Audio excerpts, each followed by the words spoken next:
This segment is brought to you by Islamic Food and Nutrition Council of America.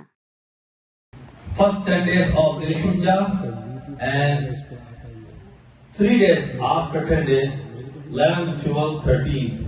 یہ بڑے ہی برکتوں والے ایام تشریق بھی آپ اسے کہتے ہیں.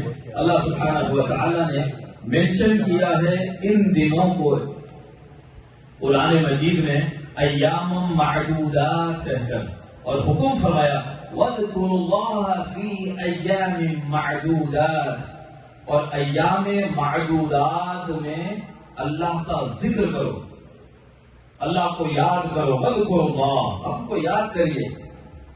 اور جس نے 2 دن میں جلد کی مینا چھوڑ کر واپس جانے میں، جس نے 2 ہی دنوں میں جلدی کی اس پر کوئی گناہ نہیں. یعنی جو 12 ذی الحج کو مینا چھوڑ دیا اس پر بھی کوئی گناہ نہیں. وَمَن تَأَخَّرَ فَلَا إِثْمَ عَلَيْهِ، اور جس نے تاخیر کی یعنی 13 ذی الحج تک کنکریاں ماری اس پر بھی کوئی گناہ نہیں.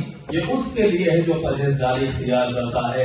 وَاعْلَمُوا أَنَّكُمْ إِلَيْهِ تُحْشَرُونَ، اور جان لو کہ تم سب کو اللہ کے پاس، اللہ کے سامنے جمع کیا جائے گا، اللہ کے دربار میں پیش کر دیا جائے گا. تو اس آیت مبارکہ میں وَاذْكُرُوا اللَّهَ فِي أَيَّامٍ مَعْدُودَاتٍ، ایام معدودات کی تفسیر میں عبداللہ ابن عباس رضی اللہ عنہ فرماتے ہیں کہ ایام معلومات سے مراد الایام المعلومات التي قبل یوم الترویہ، یوم ترویہ سے پہلے ذی الحج کے جو دن ہیں وہ ایام معلومات ہے. ویوم عرفہ ویوم الترویہ، 8 ذی الحج اور 9 ذی الحج، یہ سب ایام معلومات ہے. والمعدودات، اور اس آیت میں جو حکم فرما رہا ہے وَاذْكُرُوا اللَّهَ فِي أَيَّامٍ مَعْدُودَاتٍ، یہ ایام معدودات ایام تشریق، یہ ایام تشریق ایام معدودات ہیں. یوم النحر 10 ذی الحج، 11، 12، 13 یہ جو دن ہیں اس کو اللہ نے ایام المعدودات فرمایا، اور اس میں کثرت سے اللہ کا ذکر کرنے کا حکم فرمایا. ایک تو عید کی خوشیاں اور مغفرت کی خوشخبری، یوم عرفہ بخشے جانے کی خوشخبری ہے. پھر قربانی کے ذریعے سے جانور کو ذبح کر کے اللہ کا قرب حاصل کیا گیا، اس دن بھی بخشش ملی. اور پھر باقی کے ان 3 دنوں میں اللہ تعالیٰ کا ذکر کرنے کا حکم ہے. نمازوں کے بعد تو تکبیرات پڑھتے ہی ہیں، وہ واجب بھی ہے. اس کے علاوہ بھی ان دنوں میں اللہ سبحانہ و تعالیٰ پسند فرماتے ہیں کہ ان دنوں میں اللہ کو یاد کیا جائے، اللہ کا ذکر کیا جائے، اپنے مالک کو پکارا جائے. اللہ سبحانہ و تعالیٰ نے حکم فرمایا کہ ان دنوں میں مجھے کثرت سے یاد کرو. سبحان اللہ. اب آگے آتے ہیں ان دنوں کی خاصیت کیا ہے. سب ان دنوں میں روزہ رکھنا حرام ہے. عید الفطر کے دن، عید الاضحیٰ کے دن، 11، 12، 13 ذی الحج، ان 5 دنوں میں سال کے ان دنوں میں کوئی روزہ نہیں رکھ سکتا، کیونکہ حکم ہے کھاؤ پیو خوش رہو ان دنوں میں. چنانچہ مسلم، احمد، نسائی، ابن ابی شیبہ کی حدیث ہے عن نبیشۃ الہذلی قال قال رسول اللہ صلی اللہ علیہ وآلہ وسلم ایام التشریق ایام اکل و شرب. سرکار مدینہ صلی اللہ علیہ وآلہ وسلم نے فرمایا ایام تشریق کھانے اور پینے کے دن ہیں. ان دنوں میں اچھے سے اچھا عمدہ غذا، طیب، حلال، پاکیزہ غذا کھائی جائے، من پسند غذائیں کھائیں. اور ان دنوں میں روزہ رکھنے کی اجازت نہیں دی گئی. حالانکہ سال بھر آپ کسی بھی دن روزہ رکھ سکتے ہیں. زیادہ روزہ رکھنا بڑی فضیلت کی بات ہے، مگر اللہ سبحانہ و تعالیٰ کا قانون یہ بھی کچھ دن وہ بھی ہیں جس میں تم روزہ رکھو گے تو گناہگار ہو جاؤ گے. ہم نے منع کیا ہے. یہ خوشیوں کے دن ہمیں پکارو، ہمیں یاد کرو اور اچھا کھاؤ، اچھا پیو. پتا چلا کہ اللہ سبحانہ و تعالیٰ بھی بندوں کو اچھے سے اچھا کھاتا ہوا دیکھ کر مسرور ہوتا ہے، اپنی نعمتیں بانٹ کر مولا خوش ہوتا ہے. وہ چاہتا ہے کہ میرے بندے کھائیں ان دنوں میں، کھائیے پیے آرام سے، اور اس میں بھی لمٹ رہے، صحت کو نقصان نہ ہو. حلال طیب پاکیزہ چیزوں کے لیے فرمایا روزہ نہ رہو ان دنوں میں، اچھے سے اچھا کھاؤ اور پیو. اور مسند احمد کی ایک روایت سعد بن ابی وقاص رضی اللہ عنہ روایت کرتے ہیں قال امرنی رسول اللہ صلی اللہ علیہ وآلہ وسلم ان انادی ایام منى انها ایام اکل و شرب ولا صوم فيها، یعنی ایام التشریق۔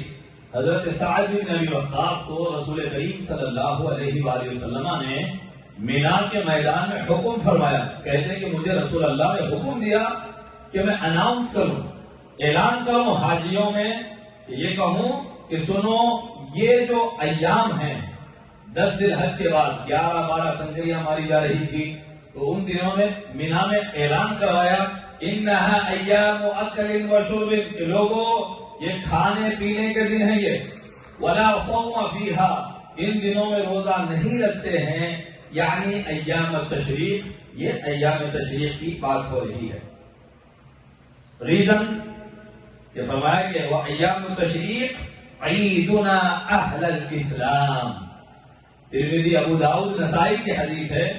عقبہ بن عامر رضی اللہ عنہ کہتے ہیں کہ رسول کریم صلی اللہ علیہ وآلہ وسلم نے فرمایا کہ یہ جو ایام تشریق ہیں یہ ہمارے عید کے دن ہیں، عیدنا اہل الاسلام، یہ ہمارے عید کے دن ہیں۔ وہی ایام اکل و شرب، اور یہ عید کے دن کھانے اور پینے کے دن ہوتے ہیں، خوشی میں۔ اب یہ یہاں سنیں آپ، کھانے پینے کے دن ہیں، اگر بندہ رب کے حکم کی تابعداری کی نیت سے اچھا کھائے اچھا پیے کہ مالک کی رضا ہے، اس پر بھی اس کو عبادت کا ثواب ملتا ہے، اللہ کی اطاعت کا ثواب ہے۔ آپ کھا رہے ہو، دعوت کر رہے ہو، مگر اس پر بھی آپ کو ثواب ہے کہ اللہ کو خوش کرنے آپ نے یہ کام کیا ہے۔ تو پتا چلا کہ یہ عید کے دن ہیں، 11، 12، 13 ذی الحجہ۔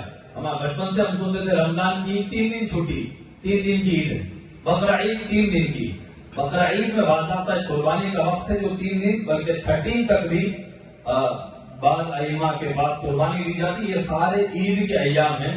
رمضان کی عید 1 دن کی ہے بیسیکلی، شرعاً 1 دن کی عید ہے، چونکہ اس میں کچھ خاص اعمال مناسک ہوتے نہیں رمضان میں عید کی نماز کے سوا۔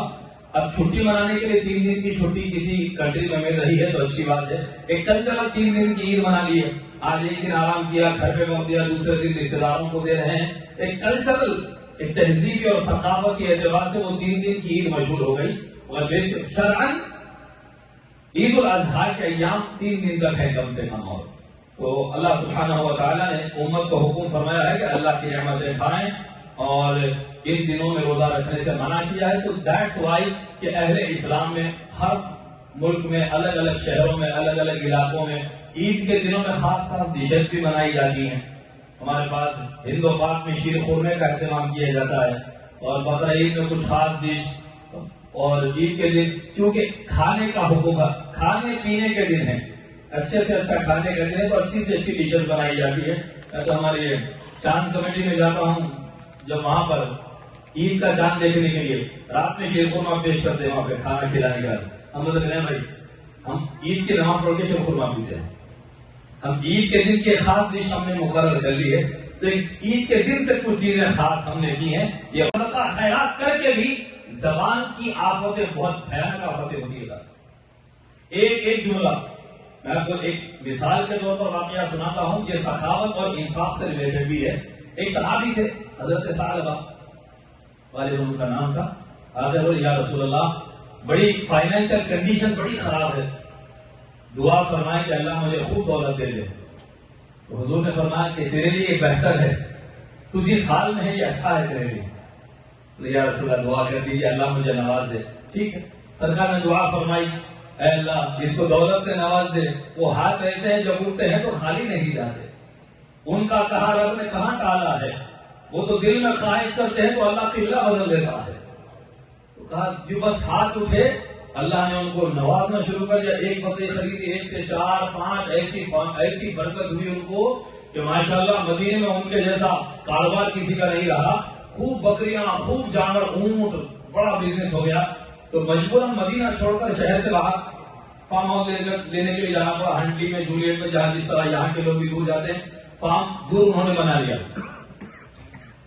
زکات کا حکم آیا تو سب کی زکات آئی، حضور نے فرمایا ثعلبہ کی زکات کا ہے، جب زکات لے کر آؤ، زکات لینے والے گئے تو صرف زبان سے اتنا جملہ انہوں نے کہا، ہاں زکات دینا مال کا 40واں حصہ، تم جاؤ میں آؤں۔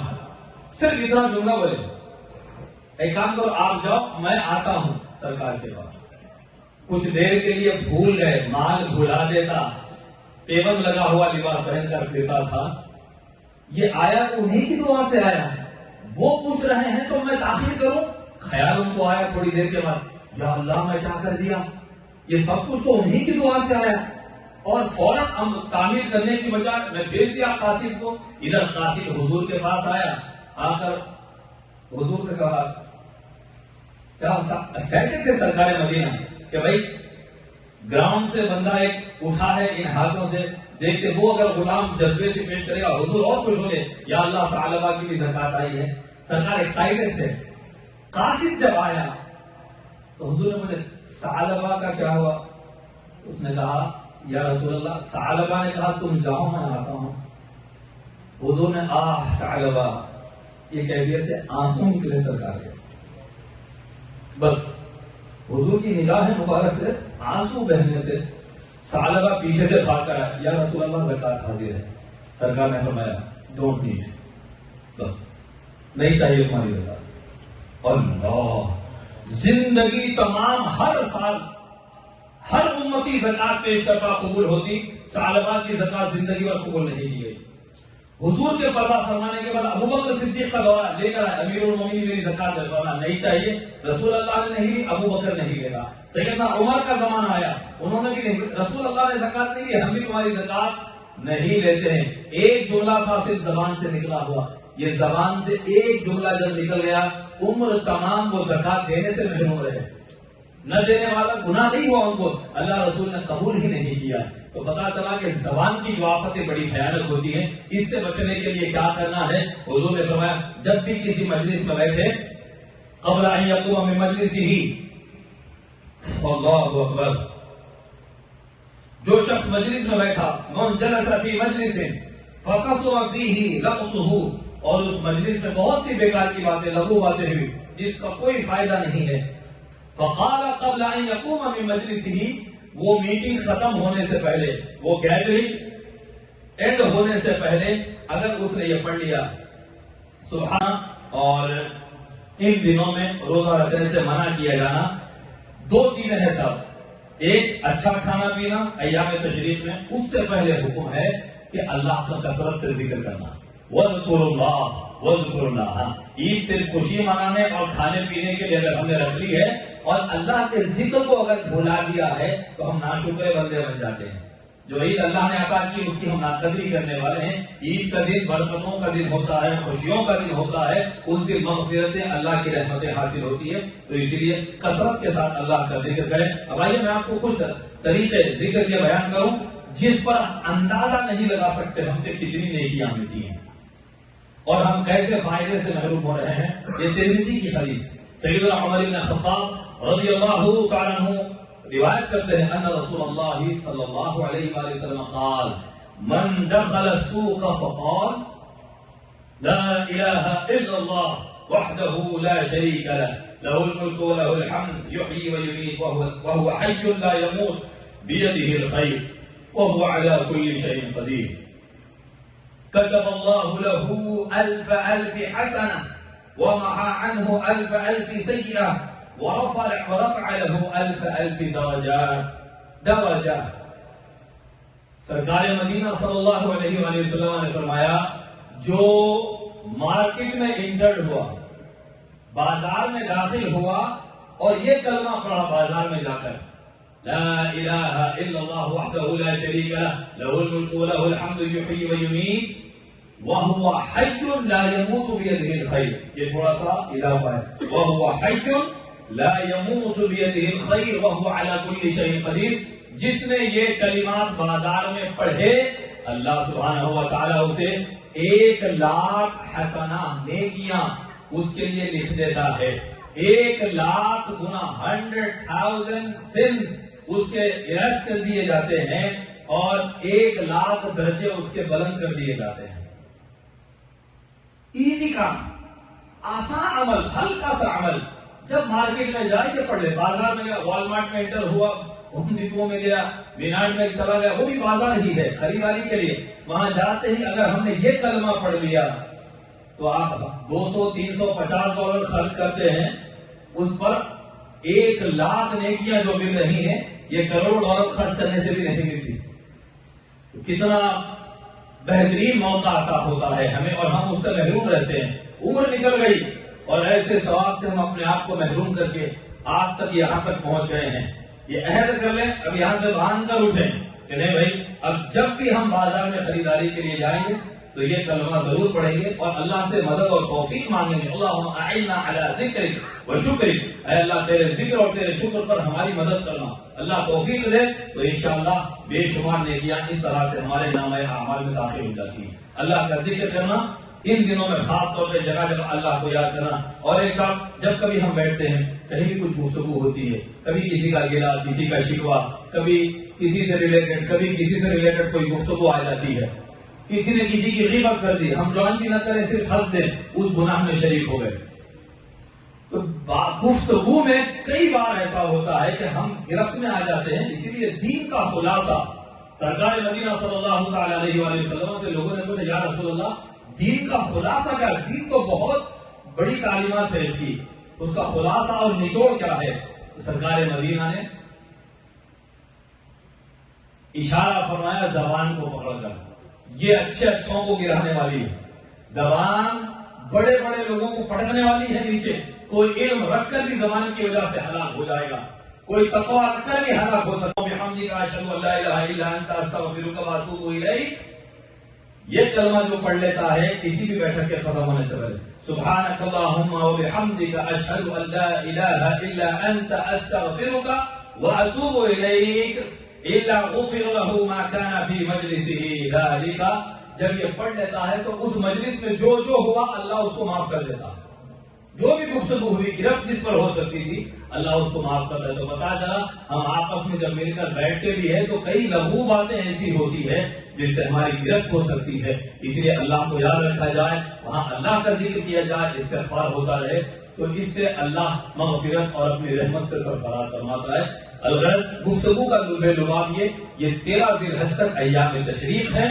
اس میں روزہ نہیں رہنا ہے، کثرت سے اللہ کا ذکر کرنا ہے، اللہ کو یاد کرتے رہنا ہے، زبان سے، تسبیح سے، صدقات سے، لوگوں کی خبر گیری، ہمدردی سے، ہر طرح سے اپنے مالک کو یاد کرنے کے یہ دن ہے. اللہ تعالی ہم کو عمل کی توفیق عطا فرمائے. وآخر دعوانا ان الحمد للہ رب العالمین.